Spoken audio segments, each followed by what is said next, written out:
Meu nome é Agamenon Azevedo. Sou engenheiro agrônomo, graduado pela Universidade Estadual do Tocantins. Sou professor da disciplina Agroecologia no curso técnico em Agroecologia do Instituto Federal do Tocantins. Dando continuidade à aula anterior, nossa aula de hoje terá como tema Agricultura Alternativa, Manejo do Solo e Adubação no Sistema Orgânico. Embora a agroecologia não esteja limitada apenas a um novo tipo de agricultura alternativa à produção convencional, é importante entender que busca-se também no sistema agroecológico a construção de agriculturas sustentáveis, isto é, estilos de agricultura que reconhecem a natureza sistêmica da produção de alimentos, forragens e fibras, equilibrando com equidade aspectos relacionados com a saúde ambiental, a justiça social e a viabilidade econômica entre os diferentes setores da população, incluindo distintos povos e diferentes gerações, ou seja, estilos de agriculturas capazes de preservar a base de recursos naturais necessários para as atuais e futuras gerações, para que elas possam se reproduzir social e economicamente e ao mesmo tempo produzir alimentos sadios e de melhor qualidade biológica. Existem vários estilos de agriculturas alternativas, aquelas que não se identificam com os objetivos puramente econômicos da agricultura convencional, que seguem diferentes crenças, filosofias, orientações teóricas, práticas e tecnologias, e que não necessariamente seguem todos os princípios da agroecologia. Entre os mais conhecidos tipos de agricultura alternativa, podemos citar, dentre outros, a agricultura orgânica, ecológica, permacultura, biológica, natural e biodinâmica. A agricultura biodinâmica, que originou-se em 1924 na Alemanha, entende a propriedade como um organismo agrícola no qual o todo reflete o equilíbrio das partes, trabalhando relações existentes entre o solo, a planta, o animal e o homem, o universo e as energias que envolvem e influenciam cada um e o todo. Utilizam também calendário astrológico e preparados biodinâmicos à base de esterco, silício e extratos vegetais. Está presente no Brasil por meio do Instituto de Biodinâmica e Instituto Verde Vida.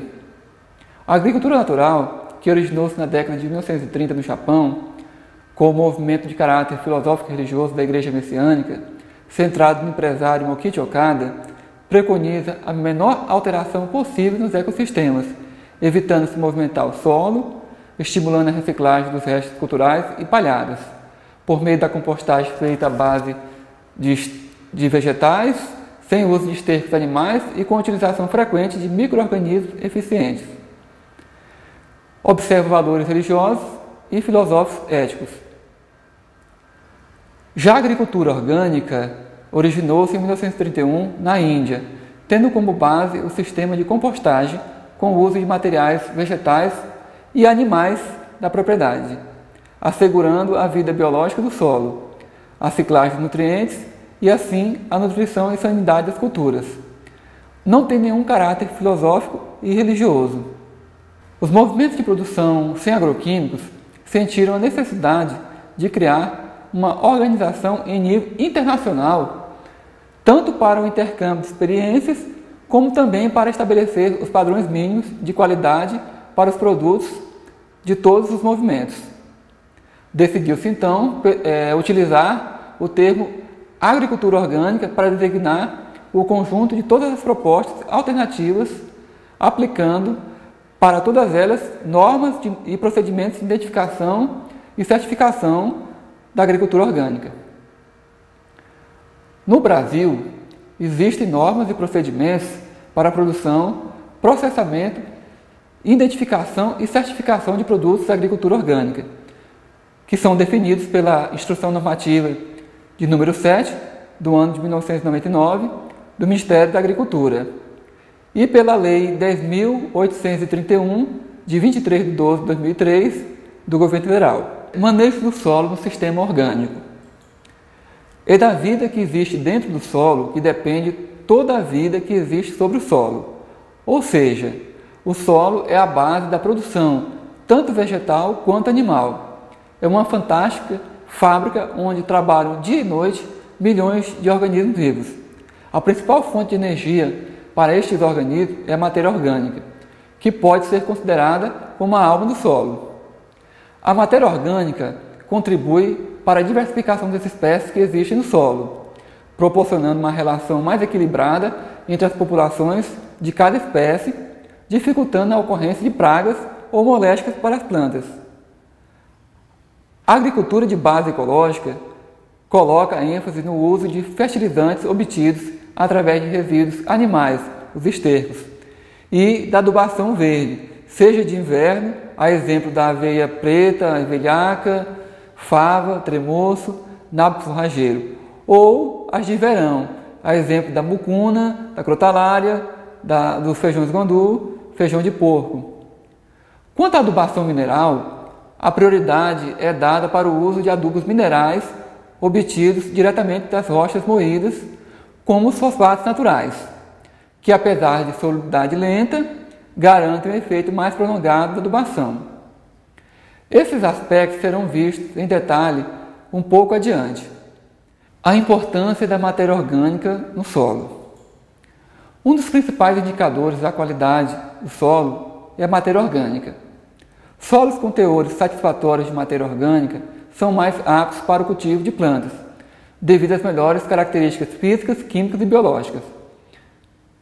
Matéria orgânica são todos os resíduos de origem vegetais, talos, folhas, raízes, estercos de animais e micróbios em diferentes estágios de decomposição, até chegar à forma de humus, que é uma parte bastante estável de materiais decompostos.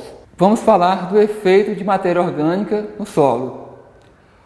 O solo funciona como um organismo vivo. Em uma grama de solo saudável, vive uma comunidade biológica de aproximadamente 10 mil espécies diferentes, como minhocas, larvas, besouros, ácaros, algas, bactérias e fungos. Estes organismos necessitam de alimentos para viver, principalmente carbono e nitrogênio, que estão presentes na palhada das culturas e no esterco de animais. Em função disso, é importante que o solo tenha um determinado teor de matéria orgânica para fornecer os alimentos e energias que os micróbios precisam para viver.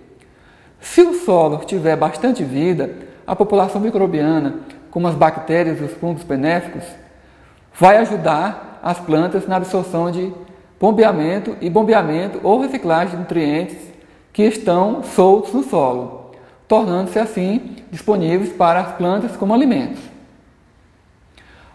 Alguns tipos de organismos produzem ácidos a partir de decomposição dos resíduos orgânicos, auxiliando na solubilização do fósforo usado como adubo. A manutenção da microvida permite que os micro-organismos bons desenvolvam o seu papel ecológico em relação ao solo e às plantas. Como as micorrizas, por exemplo, que são fungos que lançam as partículas do solo, ajudando a formar agregados ou pequenos torrões que são colocados por substâncias cimentantes produzidas pelas bactérias. Os agregados ajudam a estruturar o solo, especialmente aqueles que foram cultivados durante muitos anos com o uso excessivo de arado e grade. Tem efeito direto na maior aeração, abertura dos poros, retenção e infiltração de água, influenciando na melhoria da capacidade produtiva do solo e, em consequência, no rendimento das culturas. Assim, a matéria orgânica tem uma grande importância na manutenção da microvida, e isto pode ser feito através da não incorporação dos resíduos vegetais, que preferencialmente devem ser deixados na superfície do solo, através da técnica do plantio direto ou cultivo mínimo. A matéria orgânica também é uma fonte de nutrientes para as culturas, especialmente nitrogênio, fósforo, enxofre e micronutrientes. Além disso, tem a capacidade de prender micronutrientes e alguns elementos tóxicos para as plantas, como o alumínio, por exemplo. Os micronutrientes, depois de presos, são liberados lentamente no solo, onde são gradativamente aproveitados pelas plantas. Dando continuidade na aula de hoje, nossa próxima aula terá o tema manejo do solo, acidez do solo e adubação no sistema orgânico.